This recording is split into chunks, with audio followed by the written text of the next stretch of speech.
Of course, this has been an area of controversy for quite a long time, with all sorts of statements being given.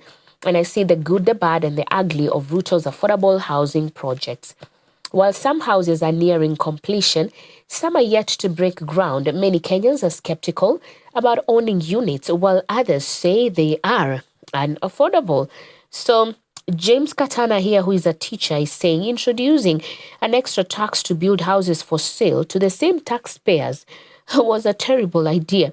No wonder the affordable housing target dropped from 200,000 houses per year to less than 1,000. Now, look at that. Now, let us get into one of the experiences here. Lawyer Ben Siele, who has applied for a unit in the Bomet Affordable Housing Project, shared his optimism about the investment. So this is what he says.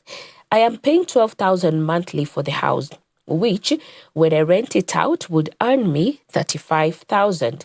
I have done my calculations and I'm confident I will see a return on my investment. So that's one. We have Joshua Bet here saying, this is from Chebirir, on the outskirts of Bomet town, expressed frustration at being unable to register for the housing projects due to difficulties accessing the registration portal. He says, some of us want to own homes, but the registration process is problematic. The government should find an alternative way of registering applicants. This is what Bet said. And we have more and more.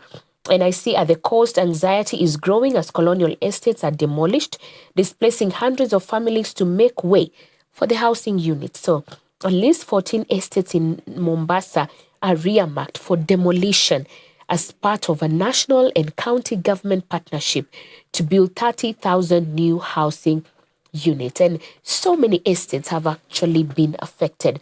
So now what we see here is that there are people who will be displaced, taxpayers who are paying for these affordable houses. They will be displaced so that the affordable housing units can be made. So definitely that one is causing a lot of anxiety, because it's like, if at all the whole point was to settle people, why then would we target places that are already occupied? Where will these people go? And this is a story that has been covered on page 2 and also page 3, so that you can just get to understand some of the government struggles that are there when it comes to the affordable housing projects. And moving on, I see Little Mohammed behind Sudan's violence makes Nairobi his base, and that's on page 4. Page 5 is covering financial crisis in public schools to worsen as state eyes funding cuts. And moving on, I see here that there's also much reported on the Daily Nation that we'll also be getting into. But page 6 here, MPs ask Treasury PS to provide evidence of who owns a citizen. So platform was created by Webmasters Kenya Limited, and it collects revenue for government. Lawmakers raise queries on why the system is not directly under the National Treasury. Very good question and also concern. Page 8, court blocks DPP from charging Wanjigi in firearms drama case. That's a story covered on page 8.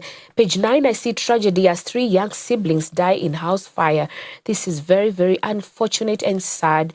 We pray for comfort for these families. The minors had been left on their own in a house locked from outside. Oh no. 2 of the bodies were discovered near the door, suggesting they really tried to get out. And Martin Muturi, resident, is saying here, we were torn between battling the fire and breaking into the house, which was on fire. If the door was left open, the 2 children would have saved themselves. This is very, very unfortunate, and to be careful not to lock them from outside. Even if you don't want them to go out, this may not always be the best thing. But anyway, moving on to page 13 is the opinion polls. Should Kenya allow RSF to form government? There are those who are saying yes. There are those who are saying no. Those saying yes, like Faith Ngonyo, who is an educationist, he's saying move will hasten peace negotiations. Kenya must rethink its decision. That is from Ali Athman, who is on the no side. And moving on, I see here on the business page why you may not escape toll. fees on major roads, highways. So new proposals are contained in the government's draft road tolling policy, and move could push up transportation costs for both industries and individual motorists. That's a story covered on page 29. The sports page this morning, Mbappe's Man City destruction, just the start of real superstar. That's page 40, kwa wale mafans wa football.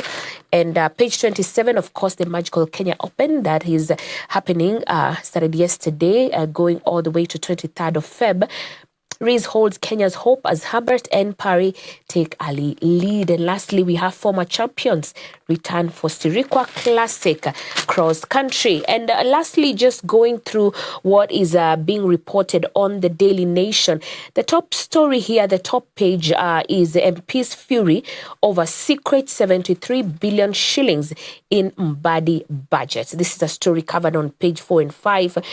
And it goes on to say, in a spectacle that rekindles the infamous computer typing era debacle that marred the 2008-2009 budget, the National Assembly's Finance Committee yesterday demanded answers on two conflicting figures on the country's total expenditure in the next financial year.